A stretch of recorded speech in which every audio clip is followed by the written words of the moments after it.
Madam बैठ जाइए आप लोग। आज जो है सुरक्षित शनिवार में हम लोग का विषय है बाढ़ के बारे में। तो बाढ़ से हम कैसे बचाव करेंगे और सुरक्षा कैसे करेंगे, ठीक है। इससे पहले भी हम लोग जाने थे ना, जुलाई के लास्ट वीक में भी यही विषय था। तो आज फिर दोहराया जा रहा है क्योंकि बरसात का मौसम है, तो बाढ़ के बारे में जानना जरूरी है। बाढ़ के बारे में जानते हो आप लोग? कौन बताएगा, बोलो। बाढ़ क्या होता है? हाँ बोलो बोलो, बाढ़ के बारे में जो भी जानकारी है बोलो बोलो, खड़े हो जाओ, बोलो बाढ़ के बारे में।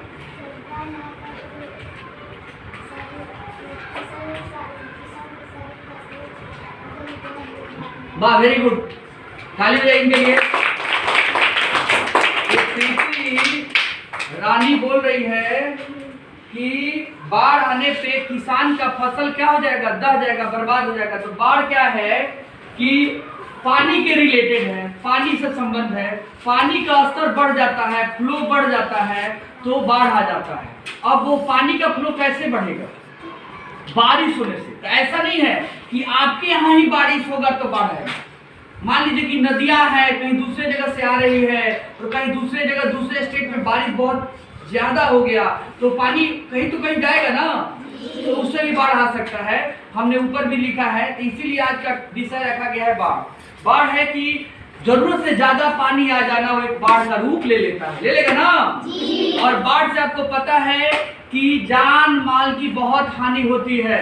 हम लोग क्या है, किसान परिवार से हैं, गांव में लोग खेती करते हैं। तो इसने बहुत अच्छा जवाब दिया कि किसान का सारा फसल क्या होता है, बर्बाद हो जाता है। नहीं बर्बाद हो जाएगा, जरूरत है कम पानी का, ज्यादा पानी आ गया। फिर उसमें मवेशी है, किसान मवेशी भी रखते हैं ना, जैसे भैंस, गाय, सारे बकरी, वो सब क्या है, उनके खाने पीने का चाहे डूब जाते हैं, उनका भी बहुत बड़ा नुकसान होता है। तो हम लोग बचाव भी पढ़ेंगे, हम लोग सुरक्षा, उससे क्या खतरा है और क्या बचाव है, दोनों पढ़ेंगे। जैसे कि यहाँ पे हमने बोर्ड पे लिखा है कि बाढ़ वह शब्द है जिसका इस्तेमाल पानी को अत्यधिक मात्रा को दर्शाता है। जो हमने बताया, नॉर्मल पानी है नदी में तो कोई दिक्कत नहीं है, लेकिन जरूरत से ज्यादा पानी का बहाव बढ़ जाएगा।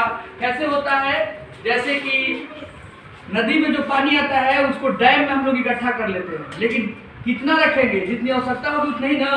तो एकाएक बहुत ज्यादा पानी का दबाव हो जाता है तो डैम का भी फाटक जो है, गेट है, खोलना पड़ता है, उससे भी बाढ़ आ सकता है। अब इस क्या होता है कि उसके किनारे जो तटबंध है वो टूट जाते हैं, गांव में पानी घुस जाता है, क्षेत्र में पानी घुस जाता है, लोगों को नुकसान पहुंचाता है। तो सबसे पहले हम लोग देखेंगे खतरा। खतरा मेन है, इसने बता दिया है कि जो बाढ़ में प्राथमिक प्रभाव से जान माल की बहुत हानि होती है, वो किसी भी तरह का हो, ठीक है। जैसे इमारतें, फूल, ये सारे के सारे ध्वस्त हो जाते हैं। अगर मेरा मकान कच्चा है, कमजोर है, तो बाढ़ आएगा तो क्या हो जाएगा, टूट जाएगा ना, टूट जाएगा ना, नुकसान होगा। मान लो 10 दिन गांव में पानी रह गया, जो मजदूरी करते हैं, जो मजदूरी करके खाते हैं, वो कहाँ जाएंगे मजदूरी करके, काम रहेगा नहीं तो काम मिलेगा, तो उनका भी नुकसान हो गया, वो खाएंगे कैसे। तो ये सारी चीजें हैं। फिर आपका हो गया है कि शहरों में भी नुकसान होता है, बहुत ऐसी चीजें हैं, बिजली का खंभा है, बहुत ऐसी चीजें हैं, जो सारी के सारे नुकसान हो जाता है, बहुत जान माल की हानि होती है। आर्थिक का मतलब क्या होता है, पैसा रुपये से, जब काम करेंगे तभी ना पैसा मिलेगा। किसान का आर्थिक क्या है, फसल अच्छा हो, है ना, तो फसल नहीं होगा तो आर्थिक भी कमजोर हो जाएगा, तो आर्थिक भी पढ़ना पड़ता है। अब आते हैं हम लोग बचाव में कि क्या क्या कर सकते हैं। तो सबसे पहले अगर पता चल जाए कि बाढ़ आ रहा है, चाहे आ जाने वाला है, तो सबसे पहले जरूरी का जो कागजात है, पेपर है, जरूरी सामान है, उसको हम लोग लेंगे, ठीक है। अब जैसे मान लो हमारे घर में 5 बोरा गेहूं रखा हुआ है, तो उठा के कहाँ ले जाएंगे, नहीं ले जाएंगे ना, लेकिन खेत का कागज है, बैंक का कागज है, कुछ ऐसा इंपॉर्टेंट पेपर है जो बहुत जरूरी है, उसको क्या करेंगे, रख लेंगे। कुछ सोना गहना रखे हुए हैं, ज्वेलरी रखे हैं, तो उसको रखें, हाँ तो वो रख लेंगे क्योंकि वो बहुत कीमती है। जैसे यहाँ पे लिखा हुआ है कि जरूरतमंद सामानों में से एक जगह एकत्रित कर रखना। कुछ खाने पीने का भी सामान रख सकते हैं। ऊंचे स्थानों का चयन करेंगे। मान लो कि यहाँ पे पानी आ रहा है तो हम कौन सा स्थान देखेंगे, गांव का जो सबसे ऊंचा हो, वहां पे जाकर हम क्या करेंगे, बैठ जाएंगे। क्या करेंगे, बैठ जाएंगे।